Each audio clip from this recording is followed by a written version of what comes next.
আজকের ব্লগে এমন একটা মুহূর্ত আছে যেটা দেখলে তোমাদের মুখে হাসি চলে আসবেই। শেষ পর্যন্ত দেখো আর আজকের শুটটা চিনতে পারলে অবশ্যই কমেন্টে জানিও। আরও একটা নতুন আর সুন্দর সকাল। টুম্পা আর বাবু তখনও গভীর ঘুমে। এদিকে দেখি বুনি সকাল সকাল ঘর ঝাঁট দিচ্ছে। আমি যেতেই বুনি গরম গরম চা বানিয়ে দিল। আজ আমার ভাইয়ের মনটা একটু খারাপ, কারণ মা আর বাবা দুজনেই বাড়িতে নেই। সবাই মিলে বসে চা খাচ্ছিলাম, ঠিক তখনই বাবু আওয়াজ পেলাম। দেখি ও ঘুম থেকে উঠে গেছে। এরপর অনেকক্ষণ বাবুর সঙ্গে খেলাধুলা করলাম। এদিকে টুম্পা আদর করে ভাইকে বিস্কুট খাওয়াচ্ছে। এই ছোট্ট ছোট্ট মুহূর্তগুলোই দিনটাকে আরো সুন্দর করে তোলে।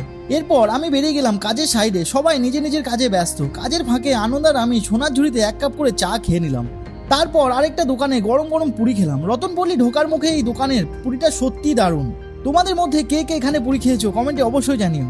এরপর সুন্দর আবহাওয়া উপভোগ করতে করতে বাড়ি ফিরলাম। ফেরার পথে বাবুর জন্য ঠান্ডাও নিয়ে এলাম। বাড়িতে এসে দেখি টুম্পা আর বুনি মুড়ি খাচ্ছে। একটু পর বাবুর জন্য মিষ্টি করে আম কেটে দিলাম। ও খুব মজা করে আম আর দুধ খেতে লাগলো। টুম্পাকে একটা কথা বলতেই হবে, রান্নার ব্যাপারে সত্যি অসাধারণ। মা বাড়িতে না থাকায় পুরো দায়িত্বটা আজ টুম্পা সামলাচ্ছে। আর সব রান্নায় খুব সুন্দর হয়েছে।